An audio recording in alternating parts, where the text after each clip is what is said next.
Good morning to all, welcome back to my channel Divya's time story. তো সকাল সকাল ব্লগটা স্টার্ট করতে পারিনি, আমাদের সকালে ব্রেকফাস্ট কমপ্লিট, তারপরে গিয়ে ভিডিওটা স্টার্ট করছি। তো আজকে সারাদিন কি করি না করি সবটাই তোমাদের সাথে শেয়ার করব, তো চলো দেখতে থাকো। তো এই দেখো, এগুলো আমাদের নিচের গাছ। আমি এমনিতে খুব একটা বেরোই না, বেরোনোর হলে এই দিদিভাইদের বাড়িতে আসি। চলো যাওয়া যাক। কাদা মাদা দিয়ে ফেলে হই হই কারে খেলতেছিস কেন? মূলা রান্না করতেছিস? সে মূলা আমি খাই না। তো বন্ধুরা এসেছি হলো দেখো দিদিভাইয়ের বাড়িতে, দিদিভাইয়ের তরকারি রান্না করছে, আমাকে টেস্ট করার জন্য দিল। তো তারাও খেয়ে বলতেছি কেমন হয়েছে।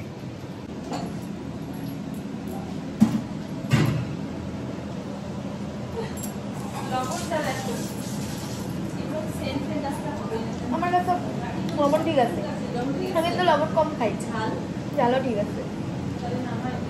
বন্ধুরা দেখো, আমার শাশুড়ি মা আজকে রান্না করেছে কত কিছু। এখানে কাতলা মাছের একটা আইটেম করেছে, তারপরে এখানে কি শুক্তা, আর এখানে ছোট মাছের কিন্তু সিম, তারপরে আলু বেগুন দিয়ে ঝোল করেছে। তো এটা করে রেডি হয়ে গেছি, কেননা শীত চলে এসেছে। আর তোমাদের দাদাভাইয়ের সাথে একটু বেরোবো আজকে। ও তো আমাকে টাইম দিয়েছে 6:30, তো এখন বেজে গেছে অলরেডি 6:45, দেখি ও কখন আসে। তো বন্ধুরা ও এসেছে আরও আধা ঘন্টা পর। তো এসে আবার বাড়িতে চা করতে বললো, চা করে দিলাম। তারপরে মানে যখন কোথায় নিয়ে যাওয়ার হয় ওর সব কথা শুনতে হয়, মানে ওর এমন একটা ভাব, মানে কি বলবো, জানি না তোমাদের বড়দের এরকম আছে কি না, কিন্তু আমার বড় এরকম আছে। এদিক ওদিক বাইরে নিয়ে যেতে বললে এরকমটা করে, নিয়ে যাবে ঠিকই, কিন্তু তার আগে অনেক কিছু মানে করবে। তো যাই হোক, ওর জন্য আমি একটু শপিং মলে এসেছিলাম শপিং করতে, একটা সোয়েট শার্ট নেব ওর জন্য।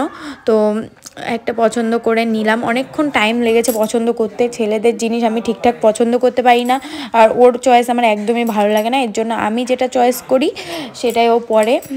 তো সেটাই আমি চয়েস করতে করতে অনেকটা লেট হয়ে গেছে। যাওয়ার কথা ছিল অন্য জায়গায়, এখানে অনেকটা লেট হয়ে গেছে। তারপরে ট্রায়াল রুমে এত ভিড়ের জন্য ও ট্রায়াল রুমের বাইরেই ট্রায়াল দিচ্ছিল।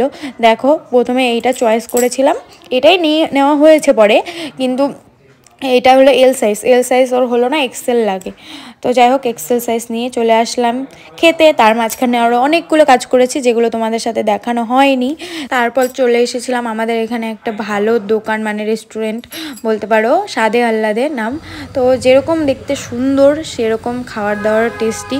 তো চলো তোমাদের সাথে একটু আশেপাশে অ্যাম্বিয়েন্সটা শেয়ার করে দিই। আর দেখো আর্টগুলো কত সুন্দর, ছোট্ট দোকানটা হলেও খাবার দাবার কিন্তু কোয়ালিটি মানে বেস্ট বলতে পারো, এখনও পর্যন্ত বেস্ট আছে। তো তোমরা যারা দিনাঠায় থাকো অবশ্যই যাও, যারা এখনও যাওনি তারা কিন্তু তাড়াতাড়ি চলে যাও। তো বন্ধুরা, তো কেমন লাগলো আজকে আমার ব্লগ? তো এখন আমি ফ্রেশ হয়ে নিয়েছি, আজকে ফেসবুকে অনেকক্ষণ লাইভ করলাম। তো চলো গুড নাইট, আর বেশি দেরি করছি না, অলরেডি 11:30 বেজে গেছে। কালকে বৃহস্পতিবার, আমার সকালে উঠে পুজো দিব, তো এর জন্য একটু তাড়াতাড়ি উঠতে হবে। তো চলো গুড নাইট, টাটা, দেখাচ্ছে নেক্সট ব্লগে।